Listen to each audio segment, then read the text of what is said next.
boardroom hums with muted tension. A new project review begins. Mark, bright and eager, presents his findings. He has worked tirelessly. His slides are crisp, his data meticulously compiled.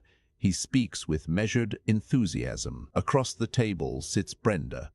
She is a senior manager. Known for her sharp tongue, her reputation precedes her. Mark details a critical cost-saving measure, a significant innovation. His team spent months on this. He pauses for questions. Brenda leans forward. Her Mark tries to interject. Actually, Brenda, our approach is different. He attempts to explain. He wants to clarify. He has backup data. Proof of concept. She cuts him off. Sharp. Incisive. Different or just repackaged failure?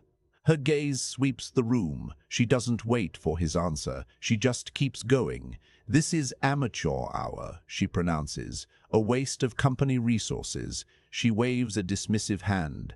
We should focus on real solutions. She pauses, stares directly at Mark. Not these quaint ideas. The word quaint hangs in the air, a deliberate insult. Mark's posture stiffens, his face flushes crimson. A wave of indignation washes over him.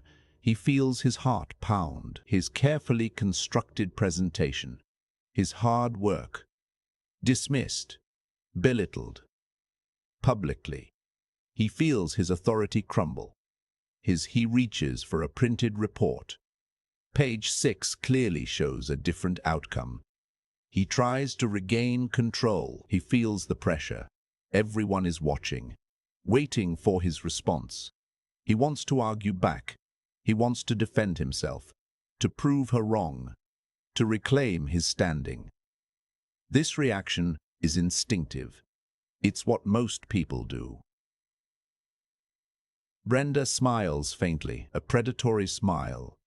Page 6, she mocks. Did you even read the appendix, Mark? The market conditions are entirely different now. She leans back, satisfied. Her. This situation exposes fundamental of human interaction. The core dynamic here is power. Brenda asserted dominance. Mark reacted from a place of defense. His response was a plea for validation, a cry for recognition. He needed her to acknowledge his worth, his effort, his contribution. This is where most people falter. This is where respect is lost. He gave her control.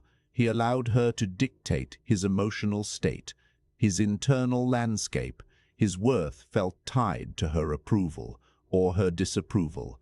He sought to correct her, to educate her, to convince her. He tried to force her to see his value. This is a common trap, a well-worn path to personal disempowerment. He wanted to win the argument. He wanted to win the argument. He wanted to be right. But Brenda wasn't seeking truth. She sought control. She sought to diminish. Her goal was not logical discourse. It was social hierarchy. She wanted to demonstrate her position, her superiority, her power and Mark. By engaging her on her terms, by attempting to defend himself, inadvertently validated her strategy. He confirmed her dominance. He proved her. The silent observers in the room noticed. They saw Mark's fluster, his defensiveness, his struggle. They saw his power drain. They witnessed his internal turmoil. They understood his emotional reaction. And in that moment, their respect for him lessened. Not because of Brenda's words, but because of Brenda's words, but because of Mark's reaction. His reaction signaled weakness, a lack of self-containment, a dependence on external validation. He made himself vulnerable. He gave his power away. He invited further disrespect. This is the subtle erosion, the insidious loss. It happens quietly in countless daily interactions. When someone challenges you, when someone dismisses you, when someone attempts to undermine you, most people react precisely as Mark did. They feel the sting, the injustice, the outrage. They rush to defend their position, their character, their competence. They engage the aggressor. They try to explain, to persuade, to justify. They seek to prove their worth, to win the argument.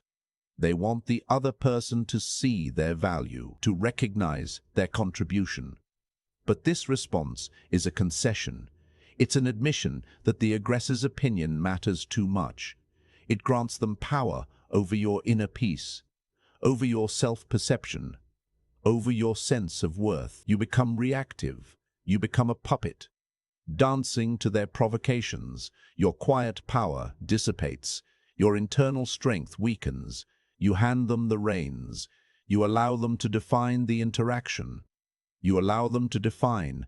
You allow them to define you. The moment Mark felt the need to explain, to justify, to defend, to correct Brenda's perception, that was the moment he invited disrespect.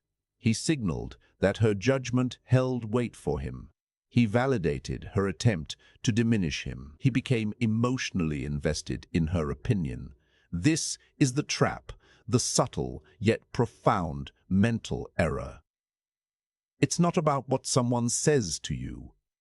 It's about how you receive it, how you processed it, how you react to it. The scenario repeats endlessly, in boardrooms, in families, in friendships, in public spaces. Someone attempts to diminish you, to belittle your efforts, to dismiss your ideas, and the instinctive reaction is to fight back, to prove them wrong, to demand respect. But true respect is never demanded, it is commanded, not through aggression, not through defense, but through an unshakable inner posture, a profound mental shift, one that Mark, in that moment, tragically lacked. His battle was external, but the real war, the one he lost, was internal.